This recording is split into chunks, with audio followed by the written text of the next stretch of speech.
Hello, students. In this screencast, we're going to consider this big question: what is reading and why do we do it? Later, we'll connect this question to our big question for this part of the class about the way language creates identity and the world. But for right now, we're going to think very specifically about what is reading, which might seem like a strange question to you. So this is where we're headed. I've chosen this road motif because it might make you think of a metaphor of reading. Reading is like going down a road toward a goal, sort of like life is a highway. We start with expectations, and we hope to have them fulfilled by the book, and we'll see as we go down this road what we get to at the end. So I wanted to start with an idea about what reading is from a guy named Abrams. He's a literary critic who wrote this really influential book called The Mirror and the Lamp. And you can see from this, this diagram he has here that he imagines reading as an interaction between artist, audience, and the universe, and in the center of that whole interaction is the work. And this makes a lot of sense, right? So when you're sitting at home, you're the audience. The work is a television show, which is the way the artist has communicated something to you about the universe. And so this model makes a lot of sense to us. It's a strong sort of common sense model of how reading works. However, we might have to think about what assumptions are actually present here. One of the assumptions that Abrams is really starting from is that we can understand what each of these terms is, what the universe is, what the work is, what the audience is, and what the artist is. And I'm kind of being unfair to him as I say this, but let's just say for right now that Calvino is going to sort of cause all kinds of trouble in defining any of those terms without a whole lot more work involved, let's say that. So let's go over and look at what Calvino has to say.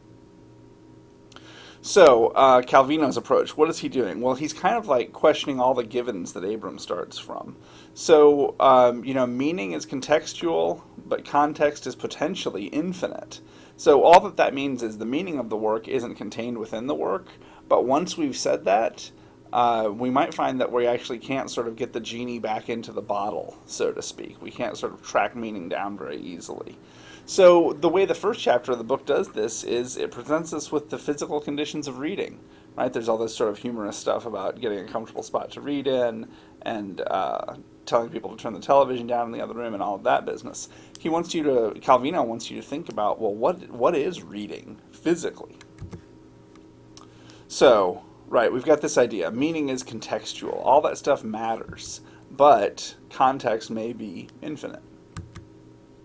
So let's look at, we're going to look at a couple of close readings here. The first one is on page 5. So I've picked out a couple of passages that we can use our skills to sort of figure out what is this book saying reading is like. So check this out. So this is a close-up on page 5, and you can see that I've highlighted in orange a set of terms here, right? So what are these terms? Well, going down from the top, they are forced, barricade, outer girdle, ramparts, attacked, infantry of books, a rapid maneuver, you bypass, phalanxes, assaults, tower of the fortress, troops. This is a real collection of words that all have something in common and are all kind of surprising. He's describing you, the person that's being addressed in the second person here, the reader, as he's describing you going through a bookstore. But instead of just talking about picking up books or looking at things, he uses all of this sort of military language, which might make us stop and think, what's going on here? So we have some evidence, right? We have the signifier suddenly slapping us in the face, kind of like we talked about with Massacre River. So we have all this military language built up here, and we need to figure out what claim we want to fit those to, and then figure out how our analysis will get there. We may not have everything we need yet at this point in the book, but let's just say tentatively, a sort of working theory for that is that when you want to read, you're going to meet resistance. So we have all this military language there.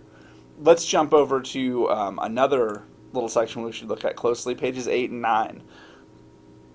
Here we have this description of you actually holding the book, and so it's very sensual, right? You're scanning the sentences in the back of the jacket, you're turning the book over in your hands, And he says, of course, this circling of the book, too, this reading around it before reading inside it, is part of the pleasure in a new book. But like all preliminary pleasures, it has its optimal duration if you want it to serve as a thrust toward the more substantial pleasure of the consummation of the act, namely the reading of the book.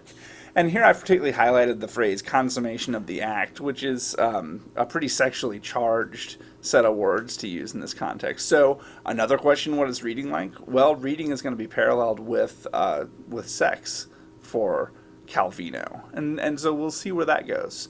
So we've already got a couple ideas about what reading is like. It's a place where you encounter resistance, and it's also a place of pleasure, right? Of a pleasure you sort of deny yourself for a while and then sort of get into the meat of it. So Calvino is going to raise this question about what is an author, and that might seem like a stupid question, right? So we might say, well, an author is obviously a person. That's Italo Calvino there. He's a guy who drove cars and shopped for groceries and, did all the things that a person does. That's kind of a common sense answer. But there's more to it, right? We might say that an author is also a performance of sorts. And so let's look at a passage from page 9 again to see something pretty interesting happening here. So he says, so here you are now, ready to attack the first lines of the first page. So there's that military language popping up again. You prepare to recognize the unmistakable tone of the author. No, you don't recognize it at all. But now that you think about it, whoever said this author had an unmistakable tone? On the contrary, he's known as an author who changes greatly from one book to the next. And in these very changes, you recognize him as himself. And he goes on this way, right? So this is a pretty ironic passage. The way that you recognize Calvino is that the book doesn't seem like any of Calvino's other books. He's really playing with the idea of what an author is here. And so maybe just to give you an example of what I mean, that an author can be a performance just as well as an actual person, you might be familiar with this musician named Neil Young, right? He's kind of known for like a folk rock style. He's been doing it for a long time. In the early 80s, he had a recording contract, and he wanted to sort of get out of the contract, and so he recorded some pretty junky records, right? He recorded some kind of like 1950s style doo-wop rock and roll stuff, and the label put up with that pretty well. But then he recorded one album that was all sort of just electronic garbage, to their ears at least, and a lot of other people agreed with him. And they actually sued Neil Young for not producing a Neil Young album. So they weren't saying that the physical entity we refer to as Neil Young didn't record the album. They're saying that his authority, his author effect, was not there on that album. So we might think about how an author is actually a collection of qualities that takes shape while we're reading, which is pretty freaky if you think about it. Okay, so I want to sort of move through the book a little bit here. We have the section called If on a Winter's Night a Traveler. This is our first titled section. You'll notice the book is going to alternate between sections with numbers and sections with titles. And in each of these titled sections, you're reading the first chapter of a book. Calvino really liked the idea of all the sort of potential and interest that you have in a first chapter, so he wrote a novel that was all first chapters, just first chapters of other books. So you'll want to, if you're understanding this chapter well, you'll be able to answer questions like these. Who's speaking in the first person, and to whom does that person address his words? You have to sort of pay attention because these pronouns are always shifting as you jump from chapter to chapter. And you should also be thinking about questions like this. What kind of writing is this? How would you characterize the style? It reads kind of like a spy novel, right? We have this like mysterious suitcase, and it's supposed to get passed to a stranger, and then somebody tells you that the organization has called off the exchange and you have to get out of town suddenly. So we have this kind of vague spy sense here. We also have a few other features you should pay attention to. We have this mysterious, beautiful, and maybe available woman, and then we have another man who's connected to that woman, so we have a love triangle. That's a feature we're going to see over and over again. And this chapter ends with frustration, right? And not the frustration of a character, but actually a frustration of the reader. Because that book, If on a Winter's Night a Traveler, suddenly ends. And so the reader is forced back to the bookstore in chapter 2. So a couple things that are worth sort of picking up on here, just picking out some highlights. On page 26, if you'll flip to it in your book, you'll see what I'm talking about. we get this long paragraph on 26 where, in frustration, you've flung the book on the floor. And there's an idea of throwing the book out the window. You'd like to throw it out of the house, out of the block, beyond the neighborhood, beyond the city limits, beyond the state confines, beyond the regional administration, beyond the national community, beyond the common market, beyond Western culture, beyond the continental shelf, beyond the atmosphere, the biosphere, the stratosphere, the field of gravity, the solar system, the galaxy, the cumulus of galaxies, to succeed in hurling it beyond the point the galaxies have reached in their expansion, where space-time has not yet arrived, where it would be received by non-being, or rather the not-being which has never been and will never be, to be lost in the most absolutely guaranteed, undeniable negativity. Merely what it deserves, neither more nor less. This is what you'd like to do with this book when you're upset. I want to point out that what we have is the book sort of heading off into an infinity, right? We're actually passing beyond the bounds of the infinite context in which meaning happens. So that's a sort of theme that we'll see coming back again and again in this book, a kind of infinity that's going on. The other really important thing that happens in Chapter 2 is we run into the other reader on page 29. And we'll see this other reader throughout the book. So that's something to look forward to, is this pursuit of the other reader. I'll just say for right now that it really cements the idea of reading being connected to attraction and desire. So our next part is outside the town of Malbork. You'll want to understand how this chapter is different from the last named chapter, how the style is different. And you also want to note who the participants of the love triangle are this time. So we're getting these kind of like transformations from chapter to chapter. I put the word metafiction here. So metafiction calls attention to its status as an artifact in order to pose questions about the relationship between fiction and reality.